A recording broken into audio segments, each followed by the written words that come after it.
हर खबर पर होगी आपकी पकड़। डाउनलोड कीजिए एबीपी लाइव ऐप। कोरोना महामारी की चुनौती देश और दुनिया के लिए एक वैज्ञानिक चुनौती थी। इस वक्त एबीपी न्यूज पर हमारे साथ बातचीत करने के लिए प्रधानमंत्री के प्रमुख वैज्ञानिक सलाहकार प्रोफेसर के विजय राघवन, जो कि जाने माने माइक्रोबायोलॉजिस्ट भी हैं। सर, एबीपी न्यूज पर आपका स्वागत है। सर, सबसे पहले तो हम जानना चाहेंगे आपसे कि ये देश और दुनिया के लिए, देश के वैज्ञानिकों के लिए कितनी बड़ी वैज्ञानिक चुनौती है और भारत के वैज्ञानिक इस चुनौती का किस तरीके से मुकाबला कर रहे हैं। नमस्कार। ये तो देश और दुनिया के लिए वैज्ञानिक चुनौती तो है ही, लेकिन इस चुनौती में ये भी ध्यान रखना चाहिए कि हम काफी जानते हैं ये वायरस के बारे में और इसके फैलाव के बारे में, और उस जानकारी के कारण हम आगे जरा जल्दी जा सकते हैं। वो जानकारी क्या है? हमें मालूम है कि ये वायरस चमगादड़ से आई, बैट से आई, शायद एक पेंगोलिन पर को इन्फेक्ट किया और वो पेंगोलिन से आदमी को इन्फेक्ट हुआ। और इस जानकारी हमें ऐसे मालूम है क्योंकि हम वो वायरस का जेनेटिक सीक्वेंस है वो हम में पता कर सकते हैं, पेंगोलिन में पता कर सकते हैं और चमगादड़ में पता कर सकते हैं, और देखते हैं कि वो धीरे धीरे ये फैलाव हुई और ये एक मार्केट में शायद इस तरह की ह्यूमंस में फैलाव हुई। इस जानकारी बहुत फायदेमंद है क्योंकि इससे हमें अभी वायरस को डिटेक्ट करना, उसके खिलाफ एंटीबॉडी बनाना, वैक्सीन बनाना और उसका ट्रीटमेंट करने के लिए ये जानकारी बहुत जरूरी है, क्योंकि इससे हमें मालूम होता है कि वायरस हमारे अंदर कैसे आती है और कैसे फैलती है। अभी हमारे चुनौती इस तरह के हैं। वायरस के खिलाफ दो अटैक हो सकते हैं, या तो ड्रग्स या वैक्सीन। ड्रग्स बनाने के लिए ये हमें दिक्कत होती है, ये चैलेंज होती है, चुनौती ये है कि वायरस फैलाव के लिए हमारे अंदरूनी मशीनरी को यूज करती है। तो अगर हम कोई ड्रग बनाएं, वो ना सिर्फ वायरस को अटैक करेगी, हमारे अंदरूनी मशीनरी को भी अटैक करेगी।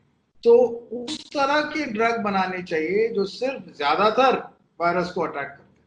दूसरी चैलेंज ड्रग में ये है कि वायरस बहुत जल्दी, बहुत जोर से फैलाव कर देती है। अगर अर्ली स्टेज में जब इन्फेक्शन शुरू होती है तब अटैक करें तो उसको ड्रग से कम करने की उम्मीद है, बाद में दिक्कत होती है। सो ड्रग के साथ ये चैलेंज है, हर वायरल डिजीज के ड्रग के साथ ये चैलेंज है, लेकिन कभी कभी मिल जाती है। वैक्सीन जरा टाइम लगती है बनाने में, लेकिन वैक्सीन ड्रग के खिलाफ बहुत इफेक्टिव है, और वो करीब अभी दुनिया में 90 कंपनी वैक्सीन ट्राई कर रहे हैं, और ड्रग्स और वैक्सीन दोनों में हमारे इंडियन कंपनीज काफी शामिल है और काफी काम कर रहे हैं। सर, लॉकडाउन को, जो कि 25 मार्च से शुरू हुआ था, आज ठीक 1 महीना पूरा हो रहा है। एक बायोलॉजिस्ट होने के नाते आप इसको किस तरीके से असेस करते हैं कि इससे भारत ने क्या गेन किया? और खासतौर पर अगर हम देखें कि जिस समय लॉकडाउन अनाउंस हुआ था उस समय करीब 500 से 600 के केसेस थे, आज वो आंकड़ा 20,000 से ज्यादा पहुंच गया है। देखिए, वायरस की फैलाव कैसे होती है? वो एक इंसान से दूसरे इंसान को जाती है। ये ना पानी से जाती है ना हवा से जाती है। फैलाव एक इंसान पे आनी चाहिए और वो फैलाते हैं दूसरे लोगों को। इसलिए अगर हाइजीन ज्यादा हो और मास्क पहने, फेस कवर्स पहने और सोशल डिस्टेंसिंग रखें, तो वायरस की फैलाव जो सीधा बहुत ऊपर तेजी से जा रही है वो कम हो जाती है और वो उसकी ब्रेक्स लग जाती है, उसकी फैलाव। लॉकडाउन के कारण, सोशल डिस्टेंसिंग के कारण, हाइजीन के कारण और फेस कवर्स के कारण ये जो राइज है जितनी तेजी से हो सकती थी उतनी तेजी से नहीं हुई, और उस समय में हमें फायदा मिली। अस्पताल में बेड्स तैयार करना, आईसीयू तैयार करना और बाकी सब सारे ट्रांसपोर्ट वगैरह मेजर्स सही लगाना, ताकि लॉकडाउन जब निकलती है, ईज होती है, तो हमारे साधारण काम करने के लिए सुविधा हो। तो वो सब तैयारी हो गई है ऑलमोस्ट पूरी तरह से। इसीलिए जब लॉकडाउन निकलेगी, मतलब टाइम बाइंग टैक्टिक थी क्या? क्या कहा आपने? सर क्या ये टाइम क्रूशल टाइम बाय करने का एक इफेक्टिव तरीका था क्या? नहीं, टाइम तब बाय होती है जब उस टाइम पे आप बहुत से मेजर्स लगाते हैं। वो मेजर्स हो गई है और हो रही है। ड्रग और वैक्सीन डेवलपमेंट सारी दुनिया में, देश में काफी आगे बढ़ी है। हमारे अस्पताल में काफी इंफ्रास्ट्रक्चर बढ़ी है और बाकी और मेजर्स आए हैं, तो इससे समय मिलती है। और समय तो मिलती है, लेकिन जब लॉकडाउन उठाते हैं, अगर तब हम सोशल डिस्टेंसिंग कम करें, हाइजीन पर ध्यान न दें, तो फैलाव फिर से होगी। वायरस पॉपुलेशन में है, ये नहीं कि चली गई उस टाइम। ठीक है, अभी निकालने के लिए ड्रग या वैक्सीन चाहिए और वो तो टाइम लगेगी। तो उस टाइम में क्या करें?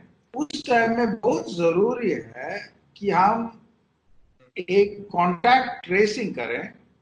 वो कॉन्टैक्ट ट्रेसिंग का मतलब मैं समझाता हूं।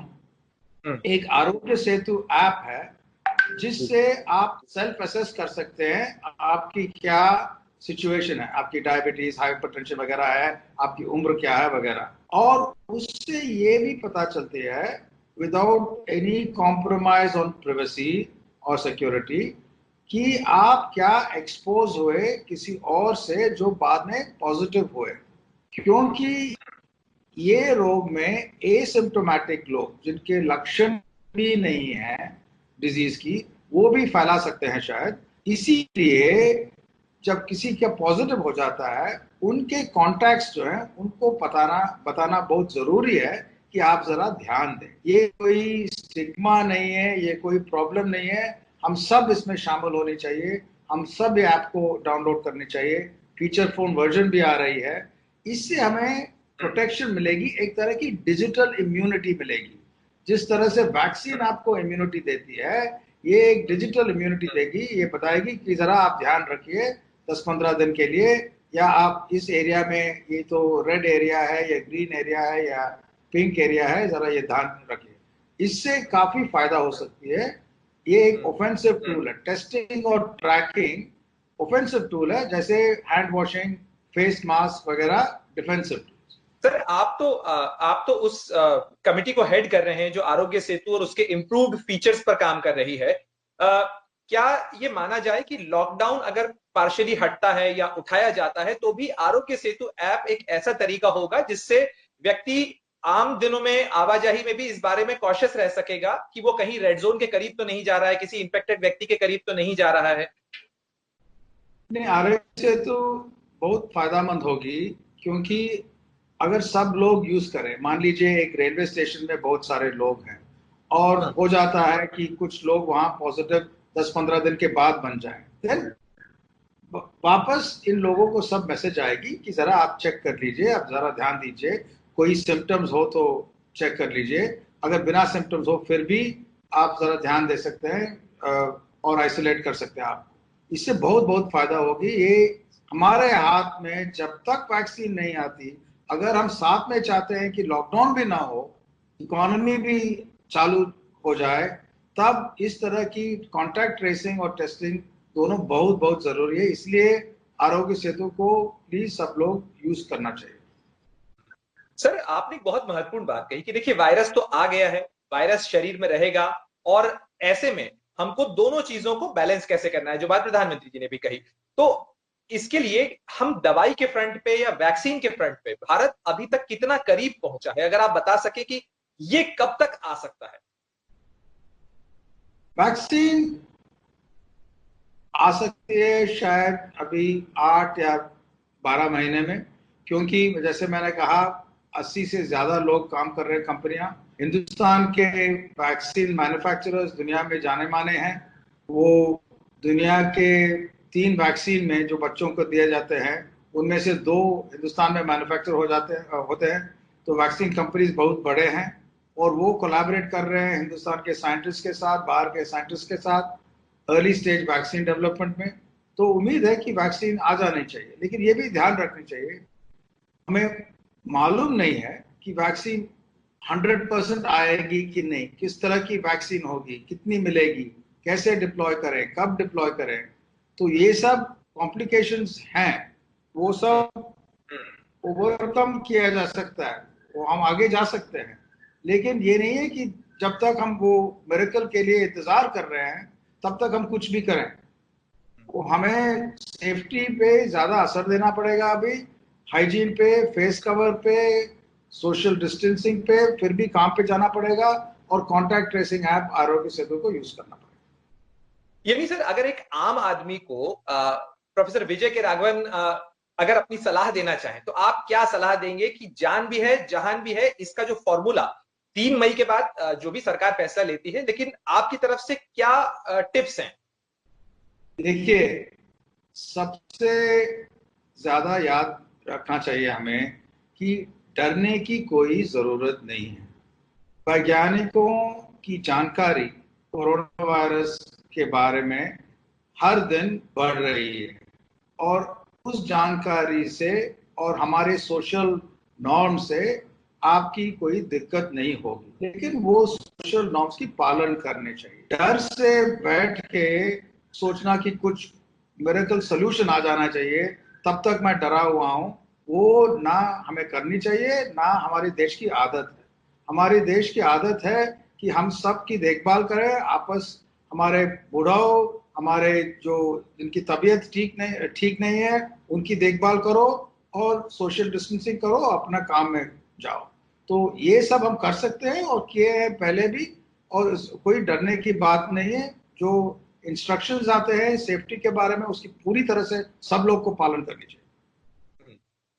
सर, ड्रग्स के ऊपर भी भारत में काफी समय से काम चल रहा है। बहुत सारी जो ऐसी जो इम्यून वाली दवाइयां हैं उनके ऊपर काम चल रहा है, जो खासतौर पर रेमडेसिविर और जो उसके ड्रग ट्रायल्स हैं उनमें भी भारत हिस्सा है। अगर हम साइंटिफिक एंडेवर्स में पूछें तो कुछ ड्रग्स को ट्रायल की स्टेज पे पहुंचाने की भी कोशिश हुई थी, तो वो कहां तक पहुंची है? देखिए, अभी क्योंकि ये नया वायरस है, नया डिजीज है, हमें दो रास्ते हैं ड्रग्स में। या तो हम बहुत लैब में बहुत काम करके नई ड्रग डिजाइन करें जो इस वायरस के खिलाफ इफेक्टिव हो, या तो पहले जो है दूसरे वायरसेस के लिए ड्रग, या दूसरे डिजीज के लिए, रोग के लिए ड्रग्स जो हैं, उसको भी यहाँ जरा ट्राई करें। ट्राई करने में कोई दिक्कत नहीं है, लेकिन ट्राई करने में 3 प्रिंसिपल्स हैं। एक तो क्या वो काम कर सकते हैं कि नहीं, उसके लिए केयरफुल ट्रायल चाहिए, पता करने के लिए कि वो काम करेंगे, कंट्रोल में काम, वो जो प्लेसिबो आर्म होती है जहां ड्रग नहीं देते हैं, उसके अनुसार क्या जहां ड्रग देते हैं वो काम करती है कि नहीं, तो वो कंट्रोल ट्रायल्स है। वो कभी कभी मुश्किल है, कभी कभी किया जा सकता है, लेकिन वो ही गोल्ड स्टैंडर्ड है। दूसरा, कुछ लोग कहते हैं कि ये ड्रग किसी और चीज के लिए यूज किया जा रहा है, इसलिए हमें मालूम है कि हम यूज कर सकते हैं, क्या हम इमरजेंसी यूज के लिए क्यों नहीं कर सकते हैं? अगर वो आप करना चाहते हैं, एक और दूसरी चुनौती है, टेस्ट है जो आपको पार करना पड़ेगा, ये कि इससे कोई नुकसान नहीं होती। अगर मान लीजिए आप कहते हैं कि हमारे पास एक दवाई है, हमें मालूम नहीं है काम करती है नहीं है, लेकिन मुझे मालूम है इसे कोई नुकसान तो नहीं होगी, तब शायद आप यूज कर सकते हैं। उसका फायदा बहुत कम होगी बिना ट्रायल के, और लेकिन ठीक है, यूज किया जा सकता है, लेकिन वो बहुत जरूरी है कि आप टेस्ट करें कि उसे नुकसान नहीं हो। और तीसरा ये है कि जो सर्टिफाई होती है नए ड्रग, उसका पूरा प्रोसेस में आगे ले जाना है, उसमें थोड़ा टाइम लगेगी, लेकिन वो अगर जब होती है तो अच्छी ड्रग मिल सकती है, तो वो भी ट्राई करें। सर, आप स्टिग्मा दूर करने के ऊपर काफी जोर दे रहे हैं इस बात को लेके कि व्यक्ति को अगर सामान्य जिंदगी में लौटना है तो उसे एहतियात पूरा रखना होगा जब तक कि दवा वैक्सीन नहीं आती, और उसमें आरोग्य सेतु ऐप जो है वो काफी इफेक्टिव एक तरीका हो सकता है।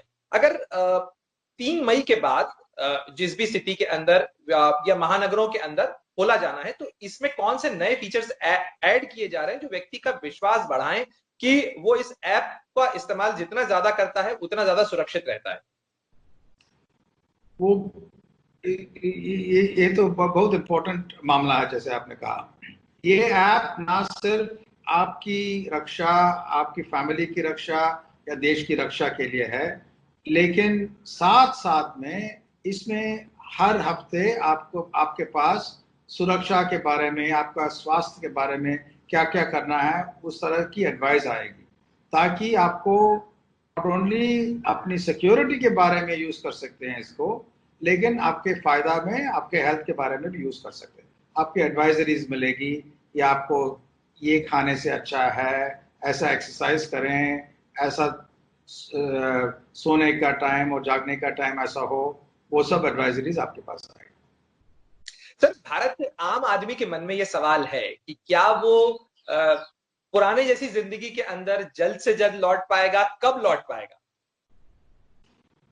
देखिए, एक ओर से अगर देखें तो दुनिया काफी बदल चुकी है, लेकिन दूसरी ओर से हमारी जिम्मेदारी है कि ये पोस्ट कोविड ईरा में हम पूरा नई दृश्य से देखें, ताकि आम आदमी को ना सिर्फ अपनी नौकरी या जिंदगी चलने की मौका फिर से मिले, लेकिन इस तरह से मिले ताकि ऐसी नई जब पैंडेमिक आएगी फिर से, आनी चाहिए, लेकिन कोई और डिजास्टर आई या हमारे आगे चाहते हुए हमारे इकोनॉमी को डील करने में के लिए हमारे सेल्फ रिलायंस जो है वो ज्यादा होनी चाहिए, हमारी लोकल एम्प्लॉयमेंट अपॉर्चुनिटी ज्यादा होनी चाहिए, हमारे एक डिस्ट्रीब्यूटेड तरह से सारी देश की ग्रोथ होनी चाहिए। ये सब करने की ये एक वेकअप कॉल है। ये प्रॉब्लम प्रधानमंत्री जी ने भी ये भी बताया आज कि हमारे सेल्फ रिलायंस को ज्यादा होनी चाहिए। तो इस दृश्य से अगर देखें तो ना सिर्फ हम काम पे वापस जा सकते हैं, लेकिन एक नई डायरेक्शन में जा सकते हैं, नई ओर जा सकते हैं। आपने सेल्फ रिलायंस का बहुत इंपॉर्टेंट पॉइंट उठाया। भारत में लगातार इस चीज पे सवाल उठ रहे हैं कि अगर डायग्नोस्टिक किट चीन से आई हुई खराब निकल रही हैं, उनके रिजल्ट्स इफेक्टिव नहीं आ रहे, उसके बावजूद भी हम चाइना से लेने को मजबूर है। क्या हमारे यहाँ पे डायग्नोस्टिक किट या मेडिकल इक्विपमेंट या मेडिकल सप्लाईज की जो चीजें जिनकी हमें सबसे ज्यादा जरूरत है, वो प्रोड्यूस इस तरीके से नहीं हुई या क्यों नहीं हो सकती है, या इंडियन डायग्नोस्टिक किट क्यों नहीं इतनी इफेक्टिव है? ये तो इसका आपने 3-4 इंपॉर्टेंट चीज पे पूछा। एक तो किट बनाने के लिए, नई नई तरह के किट बनाने के लिए इंडियन लेबोरेटरीज काफी किए हैं, वो आ चुके हैं और वो मार्केट में भी आ रहे हैं। और क्योंकि अभी इसका डिमांड है, जब सप्लाई चेन में कंपोनेंट्स वगैरह आ जाते हैं, उसकी डिमांड में भी ग्रो होगी, वो तो हो ही जाएगी। बाकी देशों की क्यों इसमें इतनी अब तक शक्ति है, ये प्री कोविड ईरा में वो सप्लाई चेन्स को डोमिनेट किए, केमिस्ट्री में हो या मैन्युफैक्चरिंग में हो, और कई और देशों ने वो सप्लाई चेन्स में मैन्युफैक्चरिंग पे इन्वेस्ट न किए, लेकिन असेंबली में इन्वेस्ट किए या इंपोर्टिंग में इन्वेस्ट किए। कई देशों ने रॉ मटेरियल्स एक्सपोर्ट किए हैं और मैन्युफैक्चर्ड कंपोनेंट्स इंपोर्ट किए। तो ग्लोबल सप्लाई चेन नेटवर्क अगर देखें तो एक या दो देशों या कुछ चंद देशों में काफी पावर थी और बाकी सब कंज्यूमर्स थे। वो हालत से जब वो नोड में प्रॉब्लम हो जाती है, सारी दुनिया की सप्लाई चेन कोलैप्स हो जाती है। उसको अभी सुधारना पड़ेगा। हमारे खुद का मैन्युफैक्चरिंग और खुद का आइडियाज और खुद का मार्केटिंग काफी इंपॉर्टेंट, महत्वपूर्ण जगह होनी चाहिए दुनिया में। ये नहीं है कि हिंदुस्तान सब करेगी, ये नहीं है कि दूसरे देशों सब करेंगे या कुछ नहीं करेंगे, लेकिन थोड़ा और डिस्ट्रीब्यूटेड और बैलेंस ग्लोबल ऑर्डर आएगी। सर, एक आखिरी सवाल मेरा कि आपकी सलाह क्या है, या आपका असेसमेंट क्या है इस चीज को लेके कि क्या भारत आज की स्थिति में मौजूदा आंकड़ों के साथ लॉकडाउन पूरी तरह खोलने की स्थिति में है, पार्शियल खोलने की स्थिति में है, या फिलहाल लॉकडाउन को कंटिन्यू रखना भारत के मौजूदा स्थिति के मद्देनजर ज्यादा जरूरी है? देखिए, भारत में कई तरह तरह के कॉन्टेक्स्ट हैं, तरह तरह के स्टेट्स हैं, सिटीज हैं वगैरह। उसमें तरह तरह के फैक्टर्स हैं जो लिए जाना चाहिए, सोशल, इकोनॉमिकल, मोबिलिटी के इश्यूज जो हैं वगैरह। और साइंटिफिक इनपुट हर कंपोनेंट में अलग अलग हो सकती है। मुंबई जैसे जगह में क्या करनी चाहिए, वो रूरल एरियाज में क्या करनी चाहिए, क्या सलाह है, वो सलाह ही अलग हो सकती है। ये सब मिलके निर्णय लेने के लिए स्टेट लेवल पे, हर स्टेट पे या सेंट्रल लेवल पे बहुत कॉम्प्लेक्स एजेंडा है, जिसमें भारत सरकार के सब मिलके इनपुट्स लेती है और डिसीजन लेते हैं। तो देखते हैं क्या होता है, लेकिन इसमें हमें काफी लॉकडाउन पीरियड में काफी काम कर चुके हैं सब लोग, और इस काम से जो भी डिसीजन होगी वो हमारे आगे के रास्ता दिखाएगी, जिससे हम नॉर्मलसी की ओर बढ़ सकें, जितना भी प्रॉब्लम हो उसको भी हम डील कर सकें। यानी आप कहना चाहेंगे कि सोशल डिस्टेंसिंग या कहीं फिजिकल डिस्टेंसिंग और अपना कामकाज जारी रखना, दिस इज अ न्यू मंत्रा। जो एडवाइस मिलती है, जहां हमारे अलग अलग कॉन्टेक्स्ट बहुत मुश्किल है, आसान है अमीर लोगों को सोशल डिस्टेंसिंग रखने में। अगर आप एक क्राउडेड एरिया में रहें, कैसे करें, उसके लिए एक इनोवेटिव आइडिया चाहिए। ऑटो रिक्शा में जब जाते हैं खुला है तो दिक्कत कम है, टैक्सी में जब जाएंगे तो बंद है, तो कैसे एयर फ्लो रखेंगे। तो ये मौका है सब लोगों को, आम आदमी को आइडिया लेके इफेक्टिव सोशल डिस्टेंसिंग और हाइजीन साथ में अपना काम जारी करने के लिए तरीका निकालें। इससे डिजीज फैलेगी नहीं और हमारे काम शुरू हो सकती है, और इससे ये हो सकती है कि हम जब वैक्सीन या ड्रग आए हम तैयार हैं। तो ये तो हमारे देश में इनोवेशन और आइडियाज बहुत हर जगह से मिलती है, और मुझे पूरी उम्मीद है कि हम आगे चल सकते हैं। तो डरिए मत, इनोवेट करके सोशल डिस्टेंसिंग और हाइजीन को मेंटेन कीजिए। हमसे बातचीत करने के लिए और सारी चीजें शेयर करने के लिए बहुत बहुत धन्यवाद प्रोफेसर राघवन। और उम्मीद की जानी चाहिए कि जल्द से जल्द दवा भी आएगी और तब तक भारत की जिंदगी जो है वो अपनी पटरी पर लौटने का इनोवेटिव तरीका भी निकाल लेगी। नमस्कार। नमस्कार, धन्यवाद।